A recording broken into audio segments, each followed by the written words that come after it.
Okay, so I've done a class on leg ladder ties before, but I wanted to kind of revisit it and update it a little bit, especially since I've been doing my ties a lot differently lately. I don't do these leg ladder ties quite as often as I used to, and I noticed the last time I did them, I believe I was doing them differently. So I thought it'd be a good time to go ahead and revisit. And I know there's a lot of people who really enjoy these. I think this is one of the easier ways to get good leg compression. And I think the real benefit, though, is this is a constant exercise in tension laying that you're just going to be doing over and over and over. And once you really get the hang of what we're doing as far as like the evenness of your tension, because when a leg ladder tie is done, you should be able to look at it and you shouldn't see some strands like looser than others. You shouldn't see folding or flipping, where the lines kind of flip over. Now, the most highest likelihood that's going to happen is up here at the thighs. But generally, down here, what you want to accomplish is a nice uniform lay. And so if nothing else, you can do this for compression, you can do it for the aesthetic pleasure, but I think more than anything, it's a great exercise in tension laying. So that's mostly what I'm going to express, but also the aesthetics, because the tie that we're going to go over is so very versatile, and you can do a lot of different things with it. Like you can do what I call a queen snake, where you essentially just like completely cover your legs. If you mix up colors, it can be very aesthetically pleasing. But anyway, so I'm going to try to show this as best I can. I'll probably zoom in some because I feel like the zoom ins have been very helpful for some people. I'm trying to go slower these days and really show more detail. So we're going to kind of take this route and experiment with this. So when you're doing one of these, you always want to start under the thigh, under the big thigh, but we're gonna make you'll see. Well, we're not gonna just go into it. You want to anchor the thing first. So we're gonna do a simple reverse tension. Do a full pull through. And of course, you want to milk the cow. You see grabbing all four. And again, this is another good reason to practice this, is you're doing a constant pull through exercise as well. And this will teach you how to milk the cow, as I call it, where you take all of your strands of rope and you maintain tension on the ones while doing a pull through with the others. Also maximizing hand contact with the rope, and thus getting more of your oils into the rope. And we're all conditioning our jute rope as we go. That is if you're using natural fiber. Anyway, so you'll just reverse tension, squeeze it about as snug as you want it on your thighs. And then you're going to immediately go to your back and go all the way around and back to the front. And see how I'm maintaining tension here. And I'm doing my pull through at the same time. All this is staying in put as I maintain tension here. So again, very important to have that down. Okay, so what you're going to do is you're going to come under. Let's see. So here is our little home point. This is our little home base. Okay, did you say the audio was back to being far away, Bunny with rope? Because I can move the microphone closer, too. Do you think it would help if I move the microphone closer? Because it is kind of far away. Okay, audio is perfect? Okay, cool. Okay, so anyway, we're going to go underneath. This is that original bite we did. This is the original reverse tension. Ignore that thing. This is the thing. We're going to come under this. Nice to say ignore the thing, but I'm like anchored on it. You're going to come underneath and you're going to, let's see. So once you've got it like this, there's a lot of ways, but I would come up through, let me show, up through this part. And by what I mean by that is you're going to come and you're going to move out. So I'm going to show that one more time, but this is your anchor point. You've got your bottom leg wrap, you've got your waist strap, and I'm only doing one. Now we could do a double. So let me just show you. If you wanted, and honestly, you probably should, just to have a little extra support. If you're going in for a big one of these, so what you could do is do a move like this. You see how I like to take my finger under, and that's where I'm going to hook the rope. I grab where I want, and then I pull through. So remember, if you're looking for your rope, stick your finger in there to find it. So there it is. It's coming out, and then we're just going to do another waist strap here. Move all the way in the back, all the way back up front, and we're back in the same situation where we've got this anchor point up front and we've got a rope here. So we're going to come around the side, and then we're going to come up through the middle of the stem. And that's going to leave us anchored to where we can move out. Now if you want, you could even go under again. This is a bad shirt. I shouldn't have worn this shirt. And exit out this way, and that way we're moving. This is the natural direction that we're going to want to go, is in this direction. So deconstruct that just a little bit, so make sure everybody's good. All you really need is an anchor point to where this isn't going to slide. None of this is going to shift. So we've created that, and double with the waist strap, which I generally think is going to be better unless you don't care about the bite. So you're going to come to the side here, and then you're going to push it under, and then that's coming up through the middle of the stem. And then that leaves you a path to get out. Now that's fine, but if you want it a little bit more close to this structure, you'll just do a move like this even, come under it, and then you'll exit out, and then you can go the opposite way. You see how a minute ago we were exiting that way, this time we're exiting this way. So once you understand the levels of mobility and how you go out and everything like that, and which wraps you need to kind of just a simple, and you see how quick those were like just simple wraps. They weren't knots, they weren't any cow hitches, they weren't half hitches or munter hitches or anything like that. Well, maybe they are, I don't know. But I'm not achieving them the way I would normally do those kind of things. Anyway, so we're exiting out, and so once you have your base structure, you can really fly from here. So this is, I'm just going to teach a simple ladder, and then we'll kind of go into some of the variations. So say we want, and it depends how much rope you have. So if you want a lot of lines, or if you just want like 1, 2, 3, 4. So let's just do like a 1, 2, 3, 4. So let's say, imagine where you want your first split to be. So let's say, visualize it right here. This thing is going to stop right here, and it's going to come and grab this leg and go all the way around and meet back here. So when you hold your rope here, you visualize where you're going to want it to be, and then you literally hold it like that. And so you could, or you could just like let go. Just remember, leave yourself enough slack, and I'm actually holding the tension with my arm on the side here as I pass the rope to my other hand. And so this way I've still got tension. And we can adjust it once we're here. But basically, just out of confusion, you come under it like that, just like a simple reverse tension. But don't do a simple reverse tension. I see a lot of this. This is not a leg ladder. To me, this is, I guess you call that a leg ladder type, but those simple reverse tensions are going to slide. They're not locked. And they're problematic for a lot of ways, especially like, I'm not a fan of single wraps, typically. Like, if we're tying on any part of the body, if I have a single wrap there, like, I'm typically, as a rigger, I don't find that, unless we're doing something like this, where now we've got wraps with evenly spaced, or this is kind of pushing it for me. Like, I don't know, if they're going to be this far apart, give me a double wrap, and then do another double wrap down there. So I'm a real snob when it comes to support. I don't tie for pain like some people do. So I don't enjoy single wraps. So again, when you start on something like this, instead of just reversing it, what you're going to do is you're actually going to come back under that stem.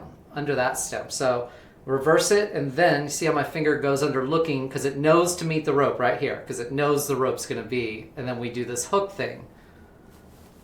And now we're moving in this direction, which is actually the same. Or technically you could go here, but that's actually not what you should do. But so then you can do it again, and I will need to extend rope at this point. And this is like a bare minimum. That little lock move I did, and I'm going to show it to you again because we're going to be doing that several times. Once I extend my rope, I'm back in it, so we're going underneath, milking the cow in my pull through. And now here we are, simple. Oh, we went the wrong way, the other way. I think I went the wrong way. So I'm going to show that one more time. Actually, let's just redo this one, since I just did it so naturally. Because this is the thing. Once I get going on these, it's the same thing over and over, and you just get so used to just doing that over and over. So you come under the thing, This is, remember, visualize your line, because another hallmark of these is you can get it straight up the middle of the legs. All your knots are going to be sitting in the middle, and they're all going to be identical, and they're all going to be straight. And so it's, again, really good rhythmic practice. So you do your reverse tension, you stick your finger under to hook and pull out to this side. Yeah, I did the first one wrong, so that. But again, that illustrates that there's no single right way to do this. But what we've done here is we've created a little node here that is going to, it's much more stable than just doing a reverse. So again, we'll come down here and visualize this is where we want our next wrap. So we'll go ahead and I'm holding the rope against my leg with my hand while I find the rope with my other hand. And then once I'm here, I can let go. We come under.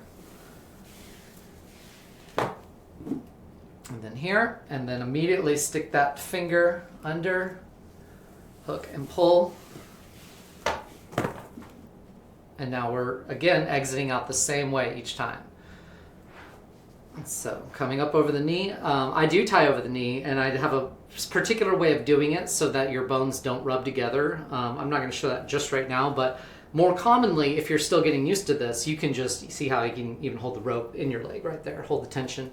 You can just easily skip by the knee and leave that piece of rope connecting the two. And see, this will be your normal just reverse tension, but take it one step farther at least and come underneath to lock it off.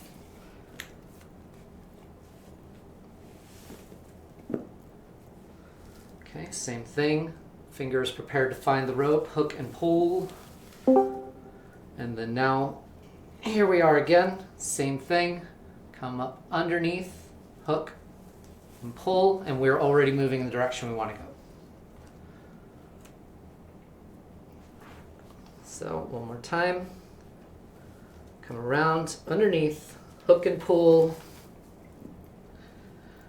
underneath again, hook and pull, and exiting in the way we want to go.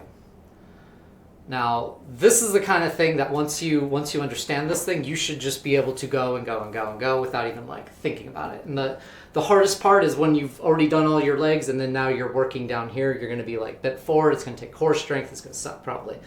And you're going to want to finish it, especially because like you're getting so close to like getting down to the ankles and finishing the tie, and you want it to be symmetrical. And so you'll oops, snagged one. Anyway. Come back around, and it's two moves, under and under. Two moves, under and under. So that is the very, very most basic of structure that I'm referring to when I talk about leg ladder ties. And again, the major exercise in here is tension laying. Like, which one of these sucks? Like, you know, we've got multiple lays here. You've got plenty of places to examine your own work. Is there one of these strands that's loose and one that's tighter? Do you have digging anywhere? Again, this is, you're putting, and you have the potential to make these so close that you can put so much rope on your body. And that's where, I get the queen snake from, and I've done the tie twice, and it's where essentially, and you know, speaking of that, let me just show you kind of the structure of what can become what I call a queen snake. So we just did singles, but there's absolutely no reason to stop at singles. Like this gets, like this is, to me, like, we're talking dark arts here. I mean, you can put like, how many meters of rope on your legs? Like, I think I got 6 hanks or something. Like, I don't know. Like, you can really go deep on this tie, and you can get a ton of compression, and you can get a ton of material for you to examine as a rigger and say, what am I doing wrong? What am I doing right? How's my tension laying? How is my endurance? Because again, you're working your fingers and you're doing the same thing over and over. By the time you're getting towards the end and it's time to untie, you're going to feel, you know, what the fatigue can feel like and stuff. And this is closer to what, you know, heavier bondage. Like when we're doing rope bondage and we want to do like heavy rope bondage, you're going to need a lot of lays, you're going to need a lot of patience, you're going to need a lot of speed, and you're going to need a lot of consistency. And once you get the rhythm of doing something like this,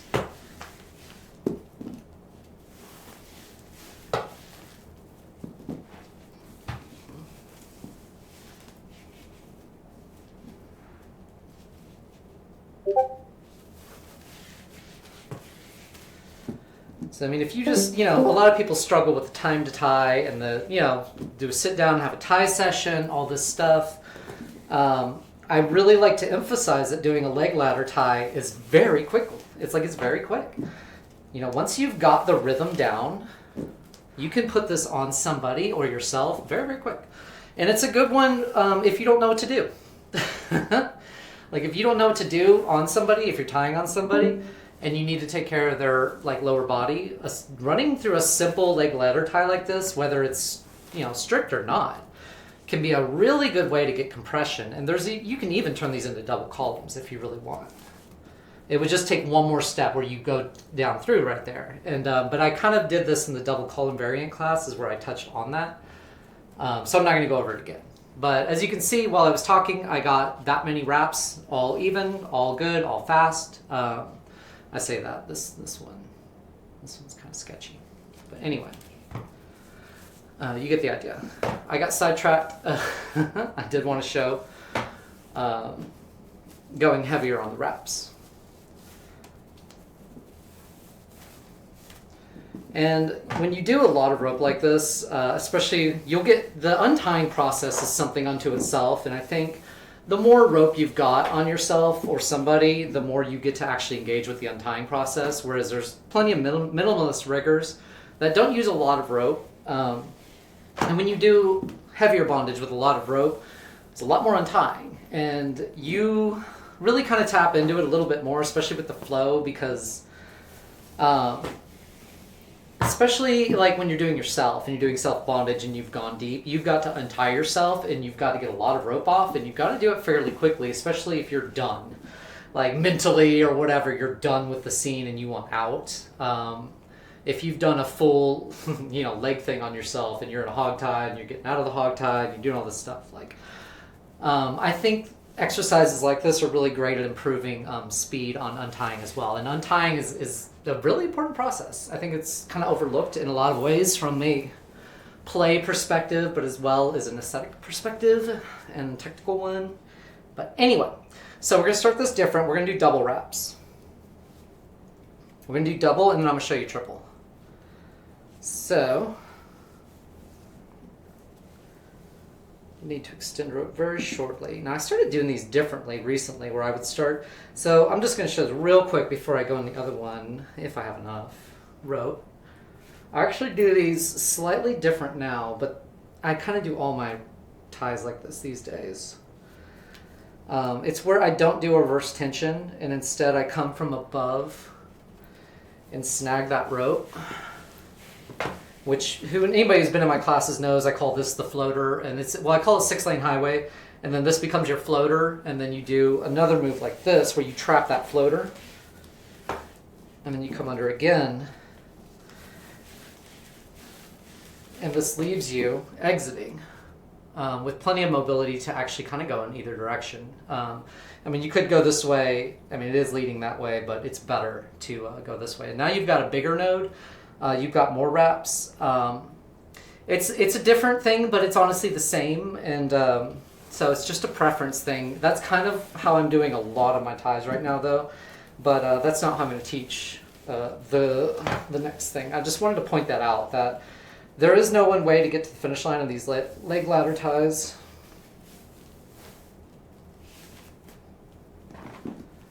And if anybody knows any ways that are... So what I want in a leg ladder tie is usually very clean, quick, and efficient. I don't like cumbersome knots. Like even the one I just showed, I probably wouldn't do that just because it is a little bit extra. I think there's more hand movement maybe in that one than the other, but let's find out.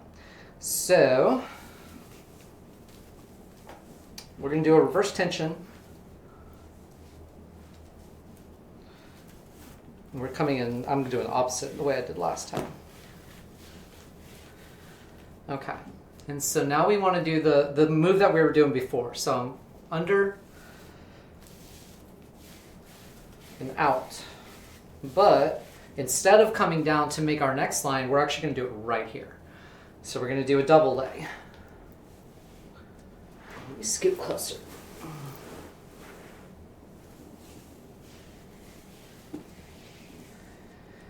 So we're going to do a double lay. And then we're going to come above above it, below it, and up. And then that's going to be basically that same exact thing that we did before with the single. And so now we'll do another one. We come under, we go underneath and do reverse tension. So here we are at our reverse tension again, but don't just reverse it, do your under move and make it into a little node. And then we'll double it. And then over and out. So now we've got the same exact structure, but we've got twice the support. So this is something that I would squeal over. The other one, unless it's done very closely and very methodically, I probably wouldn't squeal over. But this one is much more my style as a bottom because I bottom for endurance. I don't really bottom for like pain or anything. So I bottom to stay in the thing as long as humanly possible. So I need support. I need evenness and things like that, you know. So this already feels much better to me than the other one, even though if I had spaced those much closer, it would probably feel more supportive. So let's just show a triple real quick. Do the same thing. Reverse tension from underneath, but don't just do a simple reverse tension again. Come on, under and out, and then we'll do it a second wrap. I can't remember if I go under or over for this one, but I think it's over still. So we'll go over, and then we'll do a third wrap. Let's see, I think that's where it gets, I don't think it's actually an over. I think it might be an under. Let me extend rope real quick. Sure.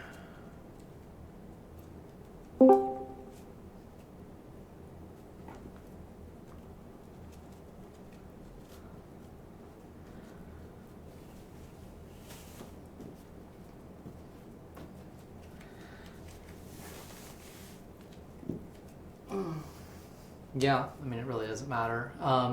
It's up to your preference. This doesn't give the tornado pattern that I'm accustomed to getting out of these, but we'll try it one more time, maybe down here, and see what happens. And I'll see if I can show you what I mean by tornado pattern. So,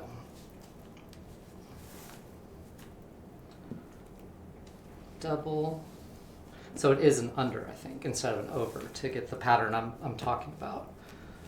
So it's under, and then it's a triple. Of course, I pulled a small piece of rope, so we'll go ahead and extend again. And honestly, yes, you will get used to extending rope in these, and it'll teach you how to do your rope extensions where you want them because you're going to want to hide them. And so if you show the bottom of your legs after doing one of these ties, it usually will be littered with rope extensions. I'm putting them up front just because I'm showing and I don't care. But anyway, we're going to go under again instead of over and see if that gives me what I'm expecting. And this is okay, and it does. So this is the one I'm used to doing for the queen snake. I actually like the structure that I'm doing now and teaching now, but so we'll go for a fourth here. And same thing.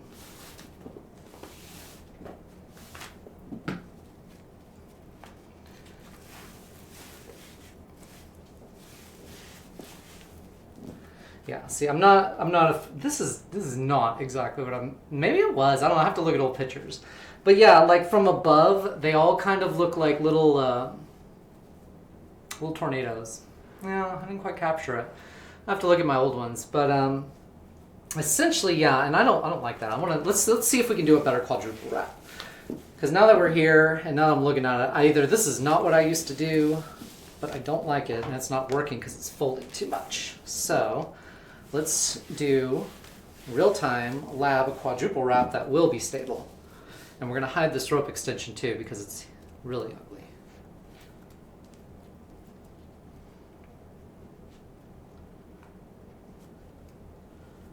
Okay.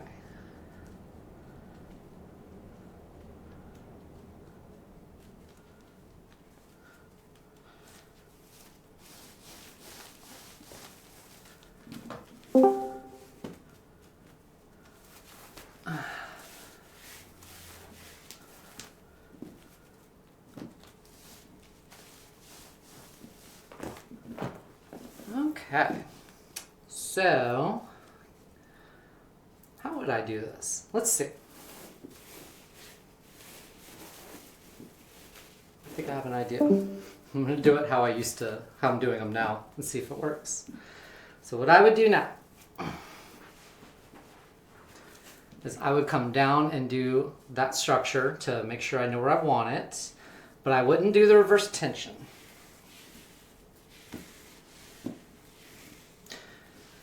Let's try something completely different. Let's go around once and twice.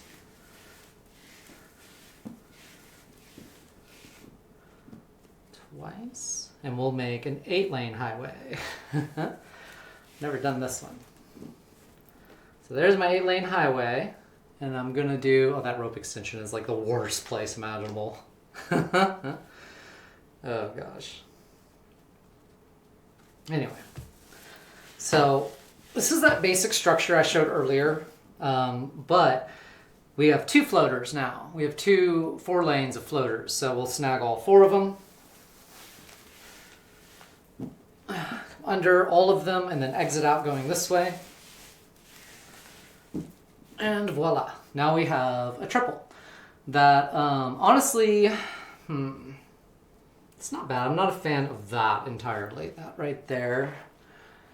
Yeah, that rope extension complicates the whole visual here. Okay, let me back out of this.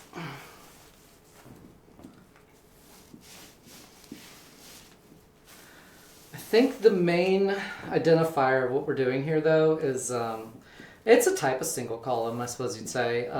It wouldn't be hard to turn these into double columns again. You just run the line down through your legs on each one and snag them, which I do demonstrate in the double column variants video. Let's see. Oh god. I think the most fun about this, though, is the aesthetics of being able to mix up colors, because you'll do so many rope extensions that you will have a chance to pick from every color in your color palette if you have it, and do like little rainbow ties and all that. Like, yeah, and it will definitely help you position your rope extensions too, because I think the goal would be you want to get them all right behind your leg so that they don't press into your leg.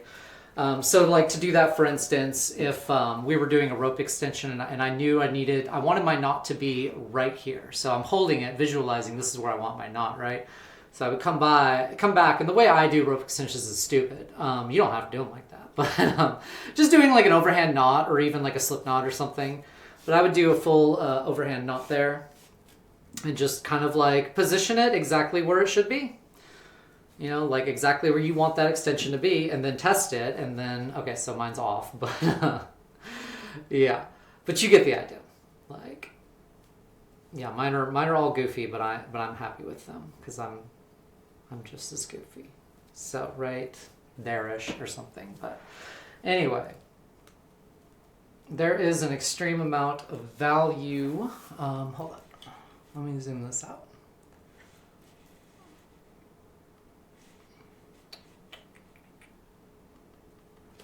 Okay. Anyway. Yes. There is an extreme amount of value in doing this over and over and over.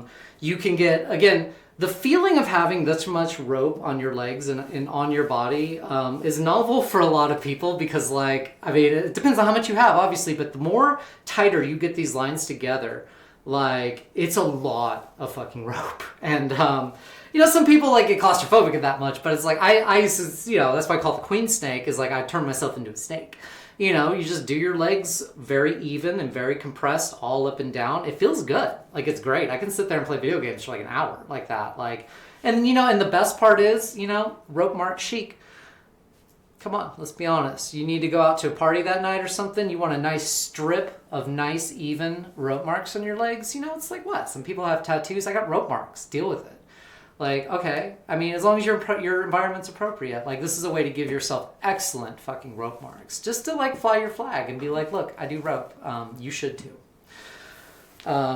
That's just my thought process. I don't know, maybe I'm a horrible exhibitionist person. But generally, if I need, I love rope marks. And if I'm going out somewhere where I'm going to be wearing shorts and the crowd is appropriate, I like to have rope marks. And also, I tell you what, I am a very anxious person. And if I'm going out to somewhere public, like a party or something like that, chances are I'm anxious. So what am I going to do for the hour before I go out? I'm going to do a leg ladder tie and sit in it and play Monster Train. Duh. You know what I mean? Like, let's face facts here. And then by the time you're ready to come out, you feel like you've gotten some rope, you feel a little compressed, you maybe do a chest harness and then attach this part to your chest harness and pull your legs up a little bit and kind of give yourself some of that back and forth compression between pulling on the chest and pulling on the legs, because it'll be your thighs. You'll be fine. You'll survive. What else?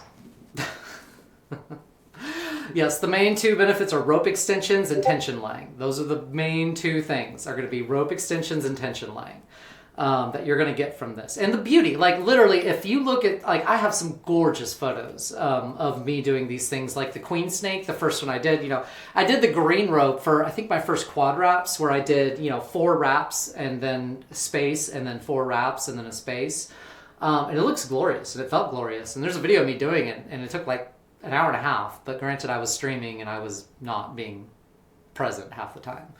But it was fun and it was a crap ton of rope, and like that one actually shows off the tornado pattern really good, and I may actually dig that one up and drop it in the self-tying channel just to kind of show exactly what I'm talking about, because it's like a big triangle that starts out big and it gets small and then the rope flows into the next band. Apparently that's a lost art because I don't know how to do it anymore, but I'm sure if we look at my old videos we'll figure it out. So but yeah, I cannot emphasize enough how instrumental these tools were in helping me become a better rigger as far as tension laying, patience. Oh my God, patience, especially if you're doing one of the big triple quad wraps or whatever. You're gonna need a lot of patience because it's gonna take a long time, and you're gonna be doing the same thing, literally the same thing over and over and over and over.